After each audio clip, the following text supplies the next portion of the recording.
ইয়াত আৰু এক্টত কোনো এনআৰচিৰ শব্দ নাই। এনআৰচিত থাকিলেও যাব নাথাকিলেও যাব। এইখন আইনৰ লগত এনআৰচিৰ কোনো ৰেফাৰেন্সো নাই, এনআৰচিৰ কোনো সম্বন্ধও নাই। আৰু উচ্চতম ন্যায়ালয়ে ইতিমধ্যে কৈছে এনআৰচিত নাম থাকিলেও নাথাকিলেও বিদেশীয়ে যদি বিদেশী বুলি প্ৰুভ হয় তেওঁ যাব লাগিব। সুপ্ৰিম কোৰ্টে কেইদিনমান আগত আৰু এটা জাজমেণ্ট দিছে যে এনআৰচিত নাম থকা মানেই তেওঁ স্বদেশী নহয়। মেবি তেওঁৰ ক্লেইম এটা হ'ব মোৰ এনআৰচিত নাম আছে, কিন্তু গভৰ্ণমেণ্টে যদি প্ৰুভ কৰিব পাৰে যে তেওঁৰ এনআৰচিত নাম থাকিলেও এওঁ বিদেশী, এনআৰচিত নাম সোমোৱাটোৱে ভুল আছিল, বেলেগ বাপেকৰ নাম নিজৰ বাপেক বুলি কৈছিলে, তেতিয়া সুপ্ৰিম কোৰ্টে আৰু এটা জাজমেণ্ট কেইদিনমান আগতে দিছে যে এনআৰচিখন তেওঁৰ ছেফগাৰ্ড নহয়। এনআৰচিত নাম থকা মানেই তেওঁ 100% ভাৰতীয় নুবুজায়। এইটো আৰু এটা বেলেগ এটা জাজমেণ্ট। কিন্তু এইখন এক্টত এনআৰচি চোৱা নোচোৱা কোনো কথা নাই। ডিচিয়ে যি সিদ্ধান্ত ল'ব সেইটোৱে ফাইনেল। আপোনালোকে এখন পঢ়ি ল'ব, অনলি 1 পেজৰ এক্ট হয়, মাত্ৰ 6টা ক্লজ আছে। তাত ক্লজ এটাই যে ডিচিয়ে যাকে ফৰেনাৰ্ছ বুলি ভাবে তাকে পুছবেক কৰিব পাৰে। ইয়াত আৰু এক্টত কোনো এনআৰচিৰ শব্দ নাই।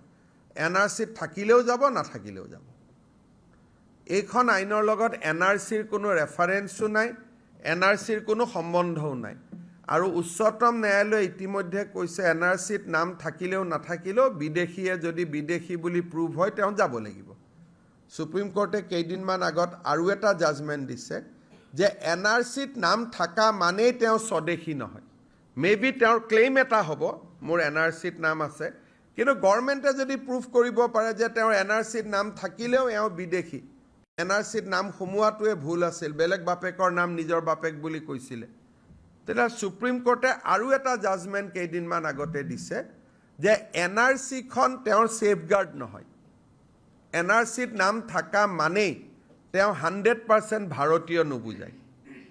এইটো আৰু এটা বেলেগ এটা জাজমেণ্ট।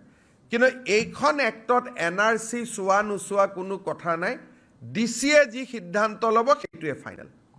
আপোনালোকে এখন পঢ়ি ল'ব, অনলি 1 পেজৰ এক্ট হয়, মাত্ৰ 6টা ক্লজ আছে। তাত ক্লজ এটাই যে ডিচিয়ে যাকে ফৰেনাৰ্ছ বুলি ভাবে তাকে পুছবেক কৰিব পাৰে। ইয়াত আৰু এক্টত কোনো এনআৰচিৰ শব্দ নাই। এনআৰচিত থাকিলেও যাব নাথাকিলেও যাব। এইখন আইনৰ লগত এনআৰচিৰ কোনো ৰেফাৰেন্সো নাই, এনআৰচিৰ কোনো সম্বন্ধও নাই। আৰু উচ্চতম ন্যায়ালয়ে ইতিমধ্যে কৈছে এনআৰচিত নাম থাকিলেও নাথাকিলেও বিদেশীয়ে যদি বিদেশী বুলি প্ৰুভ হয় তেওঁ যাব লাগিব। সুপ্ৰিম কোৰ্টে কেইদিনমান আগত আৰু এটা জাজমেণ্ট দিছে যে এনআৰচিত নাম থকা মানেই তেওঁ স্বদেশী নহয়।